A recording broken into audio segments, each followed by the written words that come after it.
कहानी शुरू होते ही हमें पता लगता है कि इजिप्ट का पिरामिड जो सदियों पहले एक कर्ज में मौजूद होता है और इन कब्रों पर काम करने वाले भी हुआ करते थे।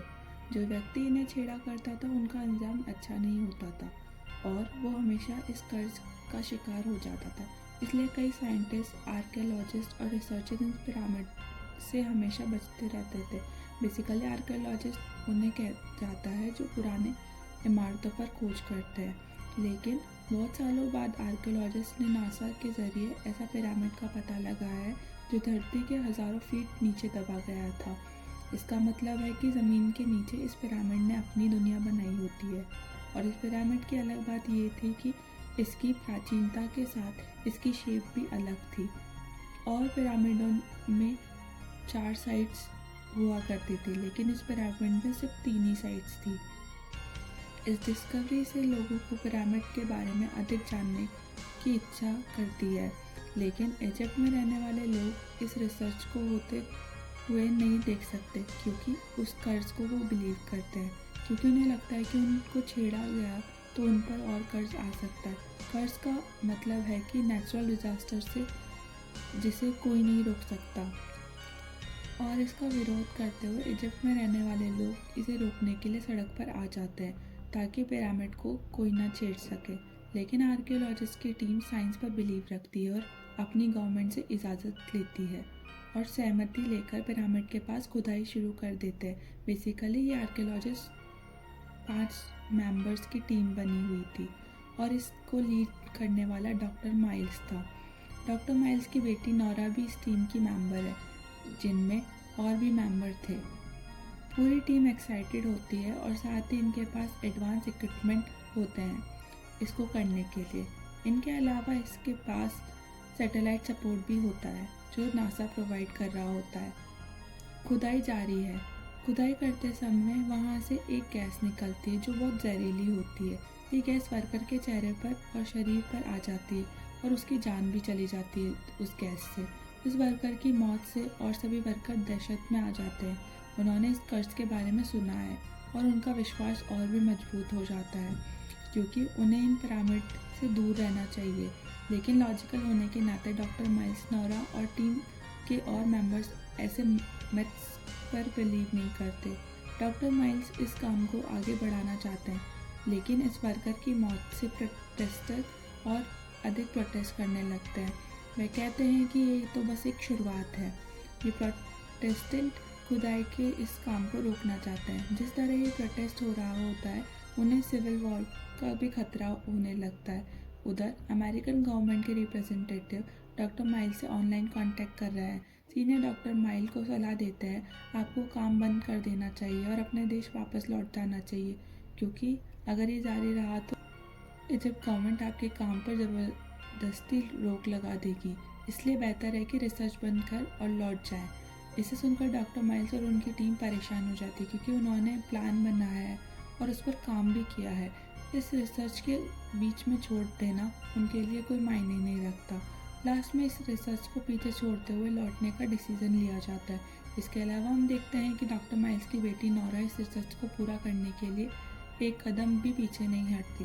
किसी तरह टीम को कन्विंस करके टीम के मेंबर से कहती है हमें कम से कम पिरामिड में जाना चाहिए, ये दूसरे से कैसे अलग है, ये 3 शेप्स का क्यों है, ये ज़मीन के नीचे ही क्यों फैला है, हमें कम से कम अंदर जाकर ये तो चेक करना चाहिए। उनकी टीम उनकी बात मान लेती है, इसलिए वे एक्सप्लोर करने के लिए पिरामिड को चेक करने के लिए रोबोटिक कार भेजते हैं और वे इसका पता लगा सके कि ये कैसे सबसे अलग है।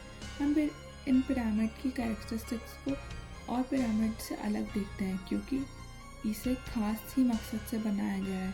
जब रोबोटिक कार इसके अंदर चल रही होती है, आगे बढ़ते समय कुछ चीज़ रोबोटिक कार पर हमला कर देती है जिससे ये ऑफलाइन हो जाता है और कैमरा कनेक्शन भी टूट जाता है। वे कितनी देर नहीं देख पाते कि अंदर क्या हुआ है।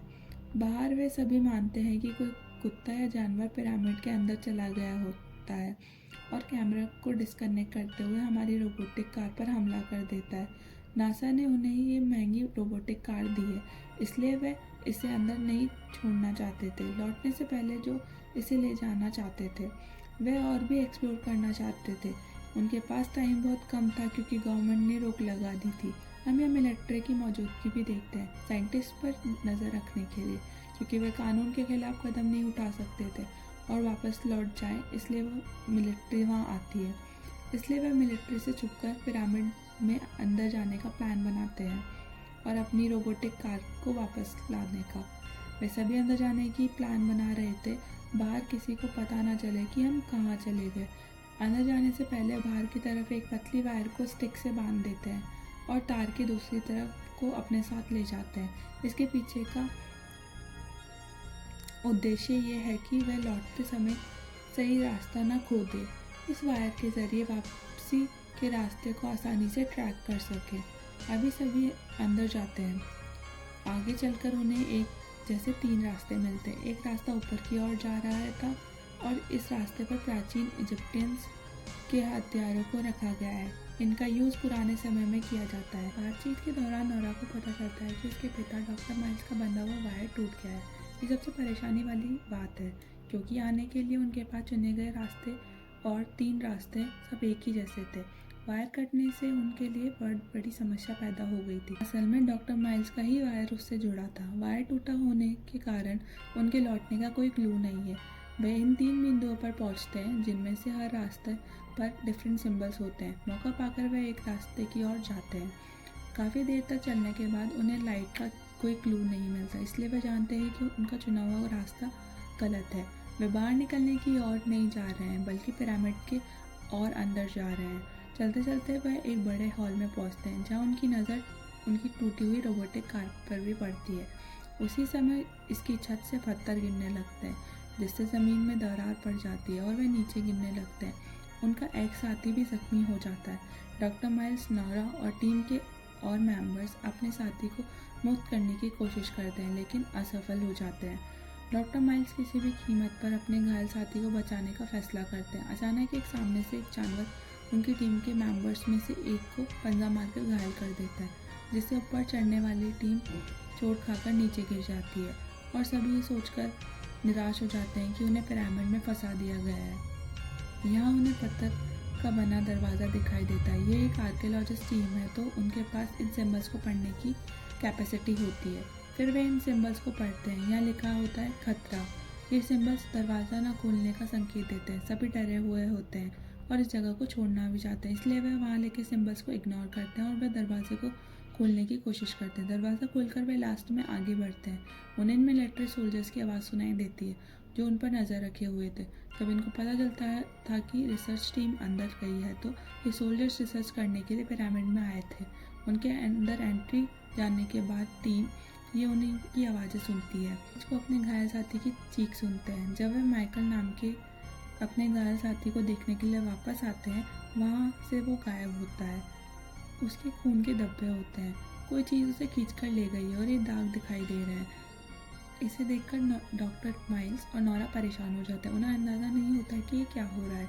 इस टीम के मेंबर्स में से एक डॉक्टर माइल्स और नोरा से झगड़ने लगता है। वह कहता है कि आप किस प्रकार के आर्कियोलॉजिस्ट हैं, जैसा कि आप हमें इस पिरामिड से बाहर नहीं निकाल पा रहे हैं। लेकिन रियलिटी में ये पिरामिड बहुत कॉम्प्लिकेटेड था। बाहर निकलने के रास्ते की तलाशी जानना आसान काम नहीं था। किसी तरह बाहर आने के लिए कोशिश करते हुए वे एक छोटी टनल को देखते हैं, जहाँ वे इस जगह को छोड़ने के लिए जा ही रहे होते हैं कि उन पर जंगली बिल्ली जैसे दिखने वाले जानवर ने अटैक कर देता है।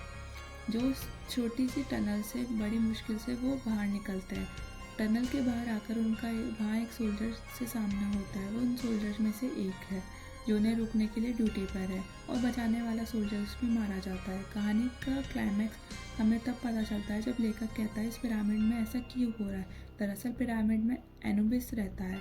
ग्रीक माइथोलॉजी में एनुबिस एक गॉड होता है, जिसे किसी कारण से हेवन से निकाल दिया जाता है। अब ये पिरामिड एनुबिस का रेसिडेंस है। उसे पनिशमेंट के तौर पर हेवन से निकाल दिया गया था, और ये पिरामिड एनुबिस की ही जेल है। इस जेल में प्रवेश करने वाला व्यक्ति को एनुबिस द्वारा मारा जाता है, और इस मर्डर के पीछे एक बहुत बड़ा कारण होता है। वह वहाँ से मुक्त हो पाएगा अगर वह दिल और सोल के बीच बैलेंस रखने वाले एक गुणी व्यक्ति की तलाश कर सकता है। तो ऐसा व्यक्ति को पाकर वो इस सज़ा से आज़ाद हो जाएगा। इसलिए वह इंसान को मारने के बाद तराजू पर रखता है। एक और दिल रखता है और दूसरी ओर सोल रखता है, रखकर बैलेंस भी करता है कि वो अच्छा है या बुरा, क्योंकि अभी तक आने वाले सभी लोग सब बुरे ही होते हैं और एनुबिस कैद ही रहता है। और डॉक्टर माइल्स और उनके सहकर्मी आहिस्ता आहिस्ता इस पिरामिड में मर जाते हैं। एनुबिस डॉक्टर माइल्स को भी मार देता है और जब वह उसके दिल और सोल को बैलेंस करता है तो एनुबिस उसे गुनी नहीं मानता। एंड में हम नोरा डॉक्टर माइल्स की बेटी को देखते हैं जो रोशनी के पास है और इस टनल के एंड पर भी होती है। तभी वह एक युवा लड़के को नोटिस करती है।